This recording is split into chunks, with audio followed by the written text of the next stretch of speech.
The cell is narrow, stone walls, iron cot, one blanket. Captain Edward Markham sits upright, boots still on, listening to the muted life of the building beyond the door.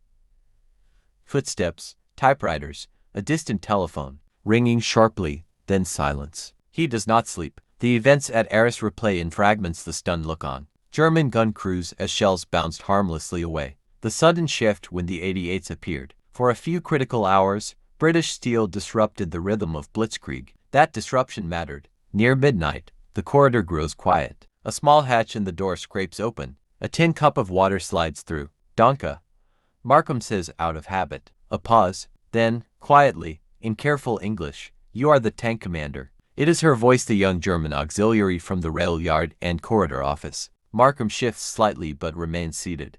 "Yes." Silence lingers between the bars of the hatch. "They say," she continues softly, "your tanks could not be stopped." "They were stopped," he replies. "Yes, but not at first." There is no mockery in her tone, only curiosity and something unsettled beneath it. Inside the German command structure, rumors have spread quickly. Reports from forward units described British armor immune to standard anti-tank fire. Some officers feared a breakthrough that might cut supply lines. Emergency redeployments followed. Orders rerouted. For several tense hours, the momentum of the German advance wavered. Shock is dangerous in an army built on confidence. War changes quickly, Markham says evenly. The hatch remains open a moment longer than necessary. "My brother is with an anti-tank unit," she says suddenly. "He wrote last week. He said the British were retreating." Markham hears the conflict in her voice. The official story of unstoppable advance. The reality of today's interruption. "Retreating," he agrees quietly, "but not finished." Footsteps echo at the far end of the corridor. The hatch snaps shut. Markham leans back against the wall, staring at the ceiling. He understands something now. The Matilda's strength was not only in armor thickness, it was psychological. German gunners trained to trust their weapons found them suddenly inadequate. Commanders accustomed to rapid breakthroughs felt resistance hard enough to demand emergency solutions. Even clerks and typists in rear offices felt it. A crack in certainty. At dawn, the cell door opens abruptly. Aufstehen, Markham stands. He is escorted back into the corridor. Officers gather, British, French, Belgian lined against the wall. Transfers are being arranged. As he passes the office again, the young auxiliary does not look up this time. She types steadily, expression controlled. But Markham notices her hand tremble slightly on the keys. The trucks outside are already running. They are moving him deeper into Germany, and the war's illusions on both sides are thinning. The convoy moves at first light. Captain Edward Markham sits in the back of a guarded truck with other captured officers. The air is cold, sharp with the scent of pine as they travel east along narrow German roads. Villages pass in orderly silence, red roofs, church spires, civilians beginning their morning routines. Germany looks untouched. No bomb craters, no shattered farmhouses. The contrast is jarring. One British major beside Markham clears his throat quietly. "Arras," he murmurs, "we nearly upset the timetable." Markham nods once. That is the truth of it. The counterattack forced German high command to reconsider their advance speed. Even briefly, messages flew to Berlin describing British heavy armor resistant to standard anti-tank guns. For a few critical hours, uncertainty crept into planning rooms. Uncertainty is poison to momentum. The truck turns through iron gates topped with barbed wire. A sign reads, "O Flag VID," an officer's prisoner of war camp. Guard towers rise at each corner, machine guns mounted but idle. Wooden barracks stretch in rigid lines behind double fencing. This is not a battlefield. It is containment. The British officers are ordered down. Names checked again. Numbers assigned. Markham stands straight despite fatigue. He feels eyes on him from the administrative building nearby. Inside its windows, clerks move about efficiently. Among them he glimpses the familiar gray uniform of the auxiliary from Aachen. She has been transferred here as well. Her presence confirms something. Reports from Arras were important enough to circulate beyond the front. The officers are led into a processing room. Personal belongings catalogued. Watches removed temporarily. Papers confiscated. "You will be treated according to the Geneva Convention," a German officer states formally in English. Markham studies him carefully. The tone is rehearsed. Outside, British officers already interned in the camp observe the new arrivals. Some step forward quietly. "Where from?" "France." "How bad?" Markham answers simply. Fast. No dramatics. No despair. He is assigned to a barrack room 3,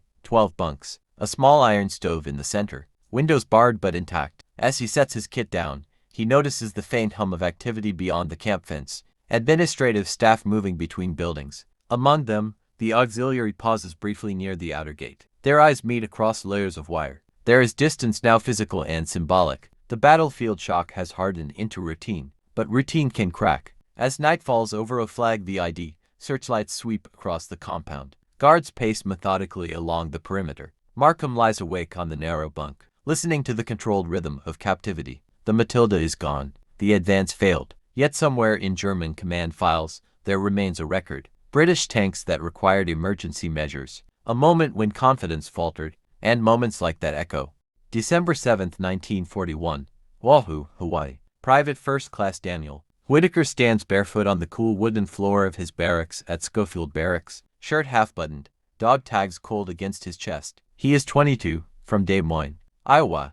He enlisted to escape cornfields and dust storms, not to change the course of history. The morning air is soft, almost sweet. Palm trees barely move. Sunday quiet. Then the sky tears open. At first, it sounds like distant thunder rolling across the mountains. Daniel steps outside, squinting toward Pearl Harbor. Miles away but visible beyond the green slopes, he sees black puffs blooming in the blue sky. Anti-aircraft bursts. Someone laughs behind him. Armies playing war games again, but the planes are too low, too deliberate. Daniel hears it now, the mechanical scream of radial engines diving fast. He recognizes the shape too late. Single-engine aircraft with red suns painted bright on their wings. Those aren't ours, he whispers. The first explosion reaches them seconds later. A column of black smoke claws upward from Battleship Row.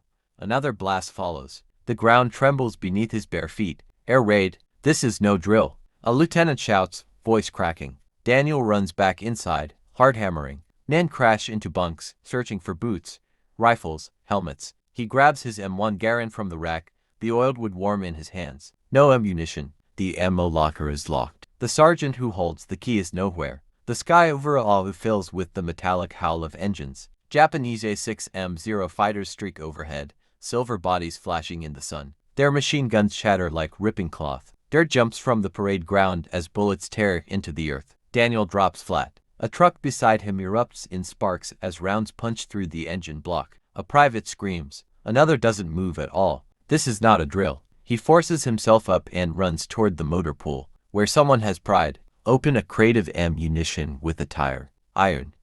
Men grab clips with shaking hands. Daniel slams 8 rounds into his Garand. The metallic click echoes louder than the bombs. He sights on a diving plane. It comes straight at them, sunlight glinting off its canopy. He sees the pilot's scarf fluttering. The red sun fills his vision. He fires. The recoil punches his shoulder. Around him, dozens of rifles crack uselessly at the sky. The Zero roars overhead untouched, releasing its bomb toward Wheeler Field. The explosion rolls through Daniel's chest like a physical blow. Across the harbor, the USS Arizona erupts in a catastrophic blast that splits the morning in half. A fireball climbs thousands of feet into the sky. Even from miles away, Daniel feels the heat on his face. He stares at the pillar of smoke twisting upward. America is burning, and the attack has only begun.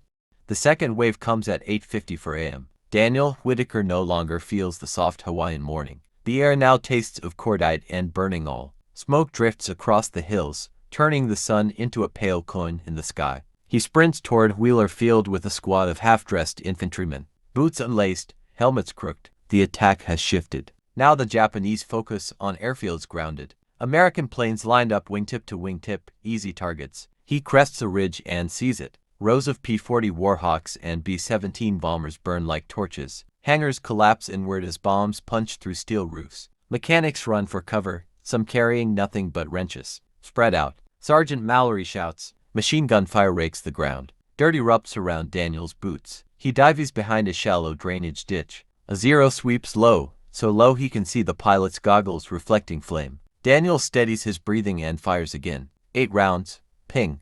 The empty clip ejects. The Zero banks away, unharmed, climbing back into the smoke. Nearby, a fuel truck explodes. The blast knocks Daniel flat. His ears ring with a high, endless whine. He rolls onto his side and sees Corporal Jennings clutching his stomach, blood soaking through khaki. Don't let me burn, Jennings gasps. Daniel drags him toward the ditch as another wave of bullets tears through the tarmac. Smoke and dust swallow them both. He presses his hand over the wound, feeling heat and wetness between his fingers. He has no morphine, no medic in sight. The ground trembles again. Far across the island, another battleship takes a torpedo. The harbor is a graveyard of listing hulls and rising steam. Daniel looks up at the sky, searching for American fighters. There are none. The realization settles in like ice. We are alone up here. At 9:30, the attack begins to thin. The Zeros peel away in formation, engines fading toward the horizon. The bombing slows, then stops. Silence returns in fragments.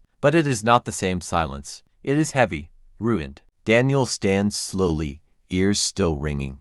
Wheeler Field is wrecked, aircraft shattered, runways cratered, men lying where they fell. The smell of burning rubber and flesh drifts on the wind. An officer stumbles past, face gray. They came from carriers. North of us, 6 of them, maybe more. Daniel looks toward the Pacific. It stretches calm and indifferent beyond the smoke. 6 carriers. He grips his rifle tighter. If Japan can strike here at Hawaii, then nowhere feels distant anymore. A medic finally reaches Jennings. Daniel steps back, hands stained dark. Across the island, sirens begin to wail. Word spreads quickly through the ranks. Thousands dead. Battleships sunk. The Pacific Fleet crippled. A lieutenant gathers them. This is war, he says quietly. Daniel stares at the smoke rising over Pearl Harbor, thick and endless. Somewhere beyond that horizon, the enemy fleet is already turning away. And America has no idea how exposed it truly is.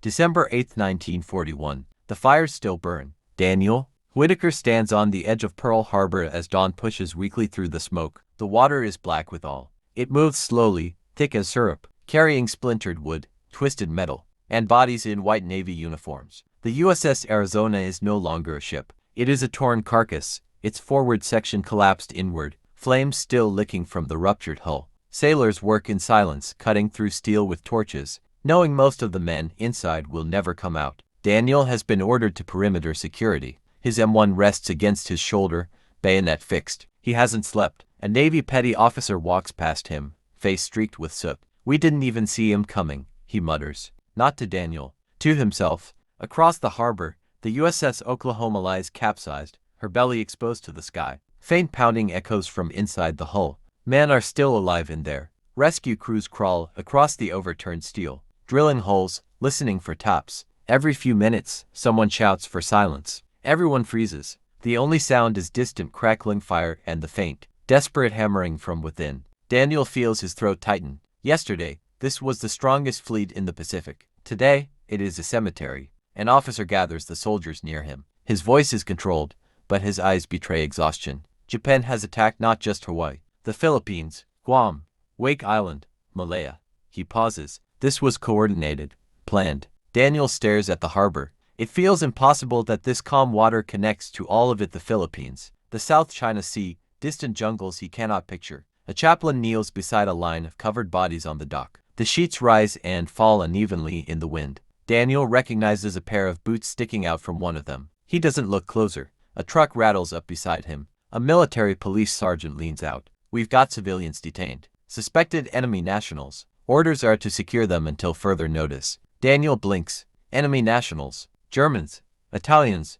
Japanese residents. Doesn't matter if they've been here 20 years. The sergeant shrugs. Washington's scared. Daniel nods slowly. Yesterday, the war had a clear shape, planes with red suns. Today, it feels blurred. As afternoon approaches, a rumor spreads through the ranks. German U-boats have been spotted off the east coast. Berlin and Rome have pledged support to Tokyo. It no longer feels like one attack. It feels like the world shifting. Daniel moves along the shoreline, scanning the horizon with binoculars. The Pacific stretches empty, deceptively peaceful. But somewhere out there, Japanese carriers steam safely home. They struck, humiliated the United States, and vanished. A sailor beside him whispers, "They think we won't recover." Daniel lowers the binoculars. His hands are steady now. He looks at the burning wreckage one last time. "They're wrong," he says quietly.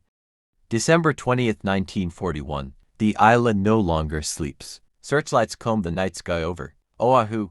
Anti-aircraft batteries sit ready. Along the ridgelines, every distant engine makes men reach for rifles. Daniel Whitaker stands watch outside the internment compound just after dusk. The barbed wire glows silver under floodlights. Beyond it, rows of wooden barracks stand in rigid lines, thrown up in days by men who were carpenters last week and soldiers now. The war has stretched the definition of enemy Inside the fence, civilians move carefully, watched by MPs in steel helmets. Some carry blankets. Others line up for evening rations: rice, canned meat, coffee brewed to thin. Daniel adjusts his grip on the M1 Garand. He tells himself this is necessary. Intelligence officers say Axis agents could signal submarines offshore. Hawaii is exposed, no risks. Still, his eyes search the compound until they find her. The German woman from the truck. She stands near the fence, speaking quietly with an older man who might be her father. Her posture is straight, proud. She notices Daniel looking. This time, she doesn't look away.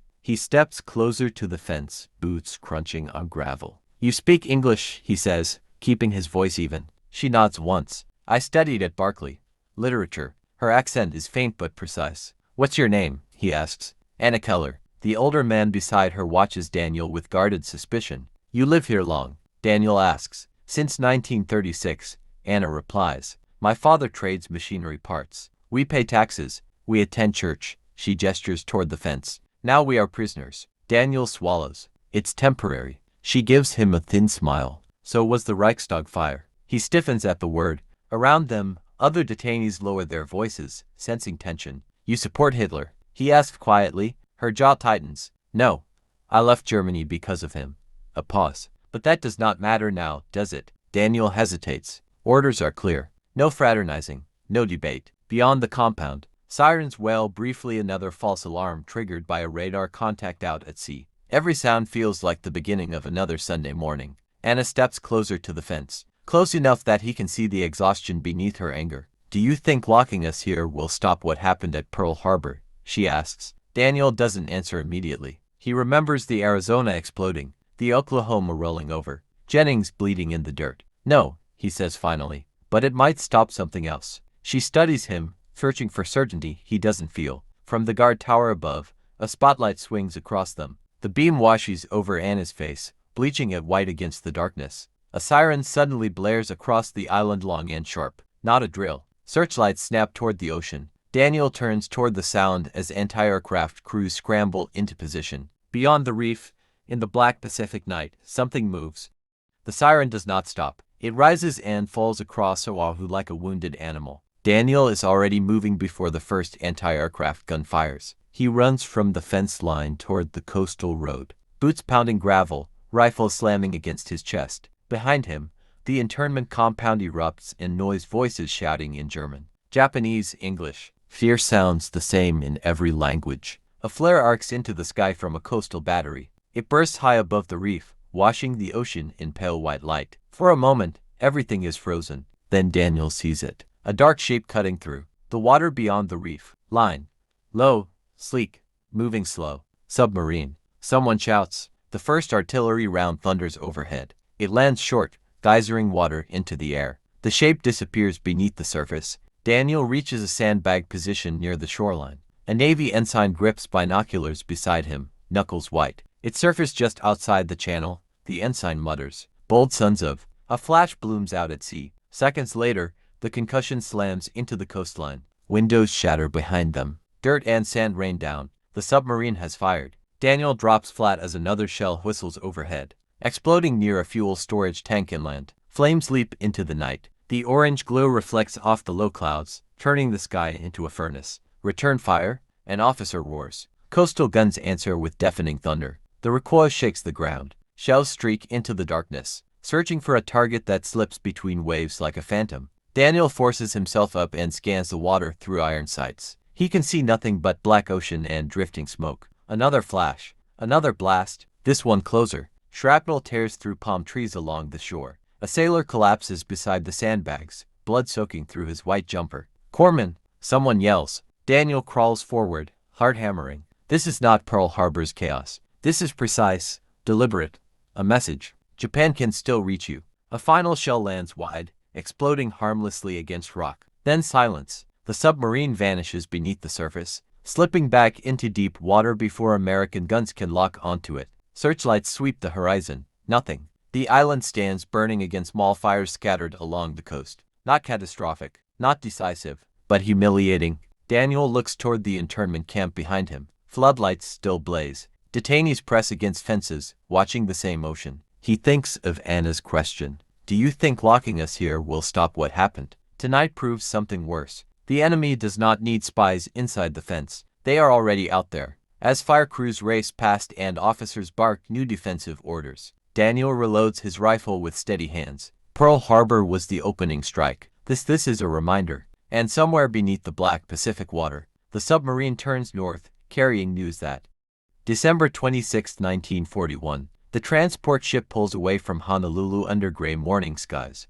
Daniel Whitaker stands at the rail in full field uniform, now leggings wrapped tight, helmet secured, and one Garand slung properly across his back. The harbor behind him is scarred but alive. Salvage crews crawl over broken battleships like ants rebuilding a shattered nest. The USS Arizona still bleeds all into the water. As the ship gains distance, Oahu shrinks into a green silhouette against the horizon. Daniel watches until he can no longer make out the coastline. Somewhere behind those ridges sits a barbed wire fence. He doesn't allow himself to look back again. Below deck, the mood is restrained but electric. Hundreds of soldiers crowd narrow passageways, rifles stacked neatly, duffel bags tied down with rope. The air smells of sweat, salt, and diesel. Rumors move faster than the ship. Germany's U-boats are sinking tankers off New Jersey. Japanese forces are pushing hard in the Philippines. They say Manila might fall. Daniel sits on an overturned crate and listens without speaking. The humiliation of Pearl Harbor hangs over every conversation.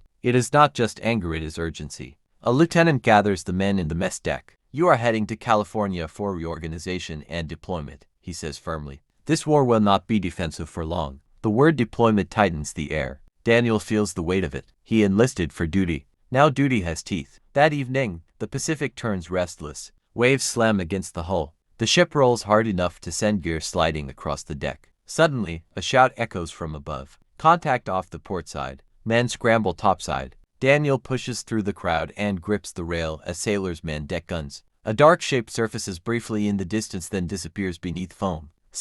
Someone whispers. The deck gun fires once, the blast reverberating through Daniel's bones. Water erupts where the shell lands. Silence follows. The convoy alters course slightly. No confirmed hit, no confirmed threat, but the message is clear.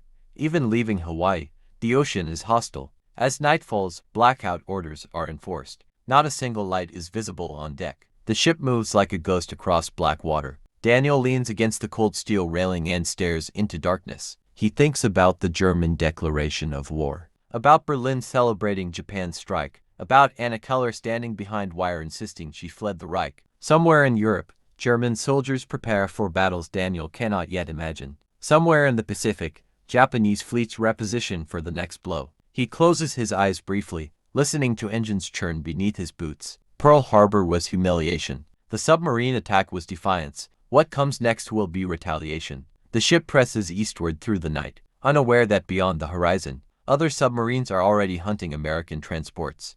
January 2, 1942, San Francisco emerges from the fog like something unreal. Daniel Whitaker stands on the crowded deck as the Golden Gate Bridge looms overhead, its towers half swallowed by gray mist. Tugboats circle the transport, whistles echoing across the bay. It feels like another world. Onshore, factory smokestacks pour thick columns into the sky. Shipyards along the waterfront hammer day and night. Welders' torches flash like distant lightning. America is no longer stunned. It is mobilizing. As the gangplank drops, a military band plays somewhere on the pier. The notes thin but determined. Crowds gather behind rope barriers, wives, mothers, dock workers. Reporters scribbling headlines about revenge. Daniel steps onto American soil that has not been bombed. Not yet. A Red Cross volunteer hands him coffee in a tin cup. It tastes burnt. It tastes like home. "Where you boys headed?" she asks gently. "Wherever they send us," Daniel replies. Orders arrive within hours. His unit is reassigned to East Coast coastal defense.